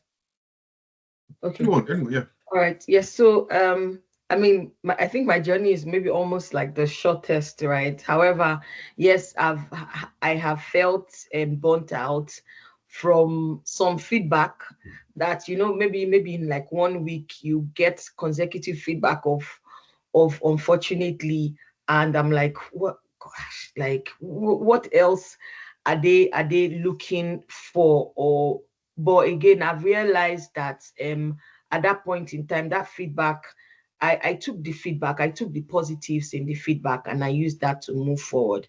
And when I also feel like I am, so for instance, there are still people that I'm looking for to join on the platform or on the team, because I'm building a digital health app. And because I'm not a certified psychologist, I'm not a gamified, I'm not a game developer or designer, but I have ideas, right? There are several times when it's the bulk of the ideas that makes me feel burnt out. What I do, even on this call, like, see my notes, like I don't take these kind of things for granted, because I feel like, I know that I can acquire knowledge from anywhere I am. Like, it doesn't matter who. And a side note is, one of the things that my son brought to my attention is that right now, CapCut can help you generate an animated video telling the story of a product. I did not know. and I've always had CapCut. So again, I learn, I'm open to learning from everyone. I'm open to just the things that get me burnt out. Maybe have someone that you can share with, someone that you will trust, someone that you know that the person has your back. That's why I say surround yourself with positive people. The other thing is it doesn't cost me anything to light another candle. It's just that the two of us will make the room brighter. So when I feel burnt out, I share. And when anyone, and because you know that I can share with you, you can share. So for me, sharing is one way, and talking to people is another way. That's it for me. Yeah, thank you. Yeah, so Mr. Temi, you want to have input in the answer? I was going to say, if you haven't felt burnout, then you have not even started. Mr. Ayoola is laughing. That's one thing that you cannot even avoid. If you are serious about building something that didn't exist before from scratch, that's a normal part of the process. So it's not even whether or not we felt it before. If you haven't felt it, you are not ready. That's the honest truth. Is how much you're able to cope with the burnout and convert that into positive energy to move forward. That I think is the best thing. And whatever your idea, whatever space your idea is in, one of the ways of reducing burnout, if you're working on an idea in a field that you're very conversant with, so for example, if you're a medical doctor and you want to build an app that is in the healthcare field, you already have a lot of knowledge, the amount of research you need to do is reduced. But if you're trying to build a product or solve a problem in a completely unrelated field that you don't have any prior experience in, I would advise that you get a partner on that project that has the necessary experience, that has the necessary network. Because sometimes burnout comes from the added stress that we pile on ourselves because we're doing so many things at once. If you have a domain or an industry expert in that field, the amount of burnout, I think, would be reduced. You still feel it, so it's not something you can avoid, but it would be a little bit reduced. Thank you. All right. Thank you, ma. Yeah. Mr. Ayoola, do you want to add to? Yeah, I'll just layer mine on. You need to also invest in yourself. Like, that you need to find a way to decompress from that app that you're building. Take a walk. If you're into fitness, go into fitness. If you're whatever it is that can take your mind off it. By the way, that's my 2-year-old trying to join our call. Hello. Okay, he doesn't want to join. Okay, great. So just find something else that will distract you from it in that moment when you feel like you're burning out.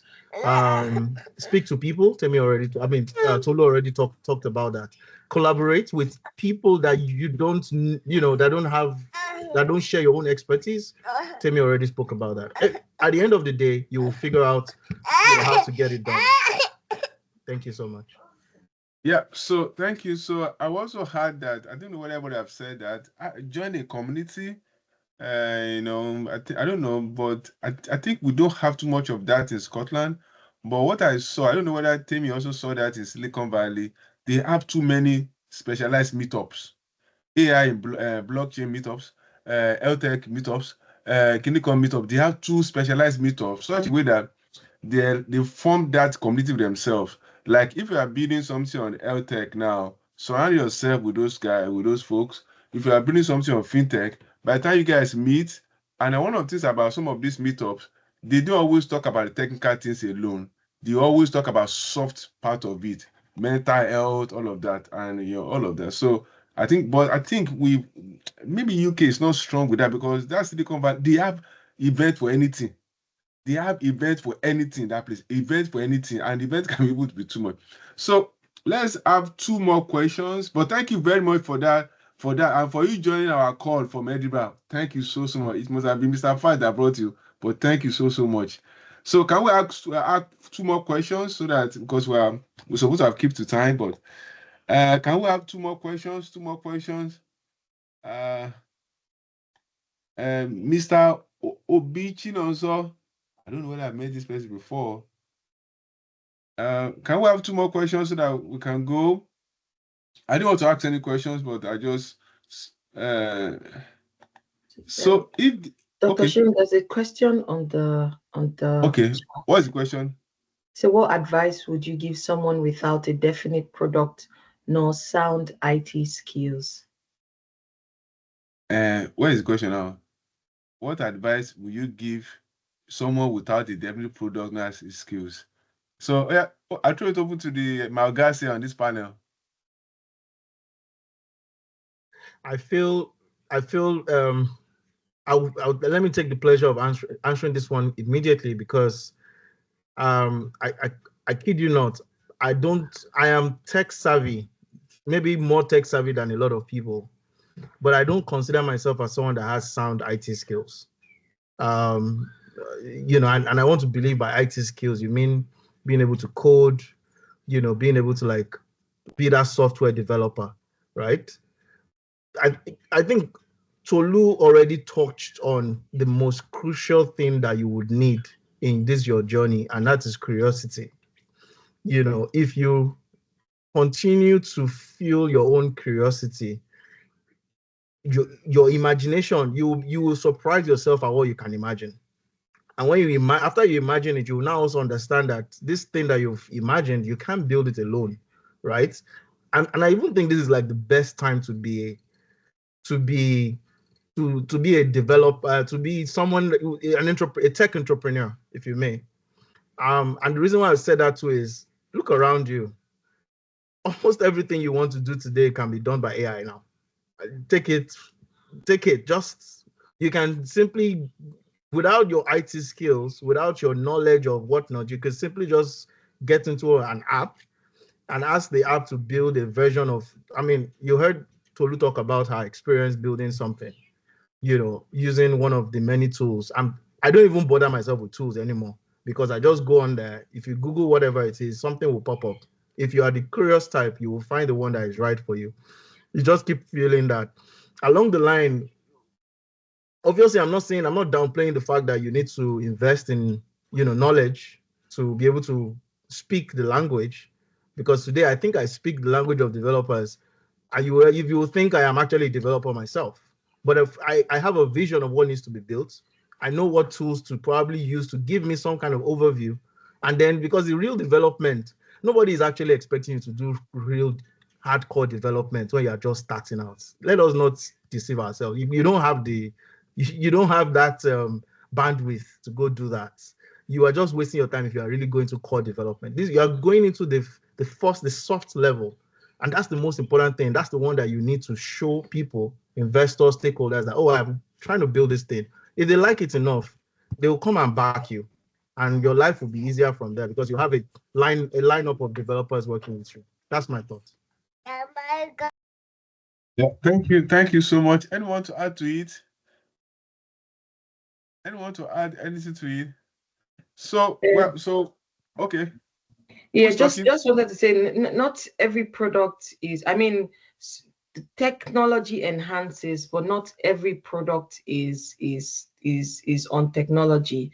So for instance, I have my brother, he's into investment banking. Like, he doesn't do anything with technology.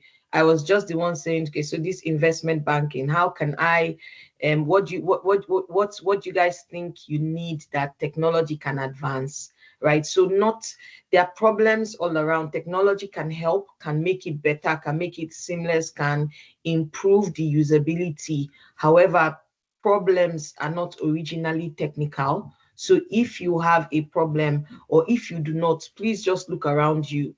If you are what you are looking for, you would find. So yeah, thank you so much. I want to crack an expensive joke. I think the people who solve this real tech problem are the non-technical people. The people who see the real problem, the social problem that affects everybody, are the people that are not good in tech. and they will not carry those problems to tech guys, all of that. But actually it's an expensive job. So now, all our speakers, you have 1 minute, one elevator pitch to charge because to what's your final advice for our members? Elevator pitch, 1 minute. I know what my elevator pitch is, so if you talk more than 1 minute, I'm only joking. Elevator pitch. Then after this stuff, then I will just give overview because our time has gone. Overview of what's going to happen next week. We're planning to bring the person who is going to take us next week, maybe 5 minutes, but I don't think the time because of we're already gone short of time, and it's not good to do that. But after our speakers, I will just give overview, just 1 minute also. Then we'll now close the meeting. So 1 minute pitch. So let me be like an investor. Who will go first now? Let Tolu go first. Elevator pitch. Okay, thank you. Thank you everyone for, the honor of being on this call and to share my experience. Just to let us know that resilience is one key thing that sustains us throughout this journey. And the journey is in a phase where you are today is not where you're going to be tomorrow, but don't be static, keep moving. A step in the right direction is movement. You don't have to jump to move. Sometimes it just takes you to take a step. And don't hoard your idea. Don't feel like someone is going to steal it, because you are the fountain of that idea. You are the originator. And if I can do it, I feel like everybody can. Thank you. Thank you so much. So, Mr. Temi, over to you. 1 minute elevator pitch. You see, I was going to get my pitch from here. You didn't give me enough time to get my. Oh, yeah.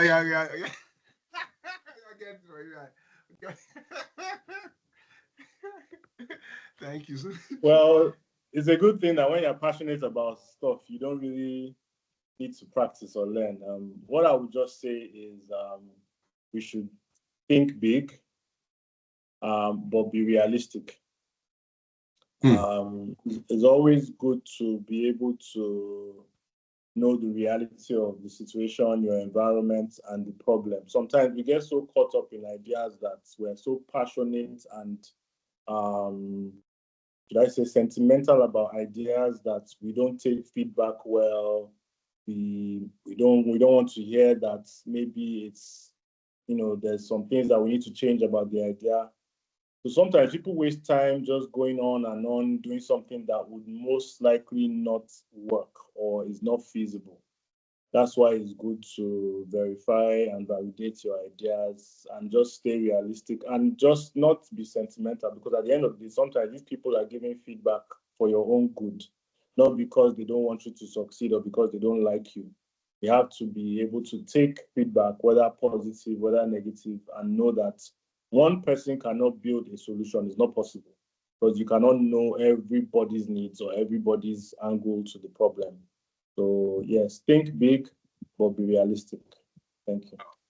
Thank you. Was it AI? I'm only joking. No, that was from the heart. I'm only That joking. was I wanted from to the do your heart. legs. Thank you so much. Then over to you, Mr. I think that was much better than anything AI could have given me. It's more real. So mine would be to speak about the fact that we're facing so much uncertainty in the world at this point in time. There's so much disruption, as you would probably be if you're a news fan or wherever. Even if you're hiding under a rock, I'm sure it will touch you somehow. If you're living in Nigeria, if you're living in Canada, if you're living in the US, UK, there's something going on right now in the world that is reshaping globalization, that is reshaping the way people. So effectively, what that means is, I know the doom and gloom people will sit somewhere now to start, mourning somehow. But us entrepreneurs were born as natural, eternal optimists, right? And so that you need to feed or tap into your optimism, for the future. And your optimism for the future will be based on what Temi said earlier, be realistic with yourself. Hey, it's also not too bad for you to say, this idea, maybe is ahead of its time, or it's already past its time. Let me rest it. Let me do something else worth doing. We don't all have to be entrepreneurs at a particular point in time. Just understand that if you're going to be building, ensure that it is something that you have validated and there's a genuine need for it. That's all I would say. Thank you so much. Yeah, thank you so much. Yeah, thanks. So one of our leaders posted something. Let's look out for social problem. So the next, thank you so much, three of you, and thank you so much. The next, I want to thank you, all of you, again and again. So next week we are meeting at the same time. Next week, no talk, no drama. One of us that had PhD in AI, she's going to come. She's going to come with actually a problem, one social problem. She's going to teach us how to look for data. She will clean that data step by step, and she's going to use from one AI tool to build that product. Nobody is going to be doing anything at the same time with that person. Everybody going to be watching her do all of that, following, asking questions, and that video will maybe 1 hour or 1 hour plus. Then after that event, we will now give you those videos. Go and watch those videos. It's only people that have watched those videos that will be accepted to that hackathon.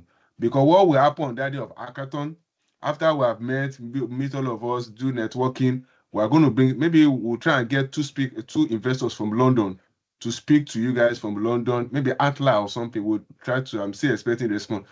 So they will just talk to you guys from London to talk to you the kind of startup they invest in. So after that, we'll now peer you with, maybe we are going to use Mr. Ayoola's style. Ifstar, I don't know, I've forgotten 3H. Ifstar, Ifstar, Osla, and all that. Maybe we are going to peer you, everybody, using that method. Then we'll give you a problem, use the knowledge from what you have learned today, the resilience, and also use the knowledge of next week to solve it. And part of that hackathon, we are going to get a startup founder who has raised, maybe we can get Dr. Olabi, who has raised 6 or 8 million pounds, who understand all of this stuff, to going to talk to you guys during the evening of Saturday, to talk to you how to pitch. That will be on Saturday. Then on Sunday, after church, you come, you learn all of that. So we are doing everything step by step. Today is just to open our mind. And I'm happy that we have learned from different journeys and all of that. So I want to thank you on behalf of the church. But sir, Mr. Fash, do you have anything to thank our audience, because you are a co-partner? But again, Mr. Temi, thank you very much. Anytime I come to Nigeria, maybe I've not been home for 5 years plus. If I come to Nigeria, I'll come and visit you. Don't come and teach me. I want to come and eat amala. I want to eat amala. I can't lie to you. Then, Mr. Ayoola, if I come to Canada to enjoy my life, I know you start to do. I've been seeing you do park where I'm only joking. So You're thank welcome. you. Thank you. So three of you, thank you so much. Thank you for sharing those deep things with us. And thank you. I will do pray that I'll be hearing great. And I pray that from Ilorin up, that your 10 years view will come to pass. Unicorn is coming. For your King Trace, it's going to come to Unicorn. Five, not 10, 5. Five unicorn. Wow. So Statolu, 5 years. Wow. So Statolu unicorn as well. You guys should not forget me your kingdom. Yeah. So can we say thank you to all of them on the chat board? Let's thank them. And whatever we have learned, let's thank them. They have done a lot. It's not easy to get them. Yeah. Okay, before that, thank you very much, Sheil, for bringing this together. Pastor Ajide, thank you, everyone. Tolu, Ayoola, and Temi, I will see you in the month of May. Be expecting me. Yeah, so I'll be coming over. I just want to thank us and encourage us. Like Ayoola have mentioned, we are sitting in an era of opportunity. We are not going to be begging, we are going to be creating. And when we want to create, please, let's do it together. The entrepreneurial DNA is in us. We are all hustler. Whether you are bootstrapping, whether you are supporting someone, let's make this happen in Scotland. And Temi mentioned, let's think globally. That is one thing we learned from Estonia. It's a country of 1.3 million people, but they don't focus on their community. They focus on the global market. Here we tend to focus more on Africa, Black, Africa, Africa. And when you look at the numbers we mentioned about data, how many of us are going to buy our products? The people who are going to buy it are the majority. Let's focus on the global market. And thank you all. Have a wonderful night. Thank you. Thank you, everybody. Thank you so much. Honestly, I'm so excited. So come on, chat, let's thank them again. Thank you so much. Thank you so much. Thank you, everyone. Thank you for your Thank time. you. Thank you. Thank you. Good night, Thank you, everybody. everyone. Good Good night. night. Thank you. Bye. Bye.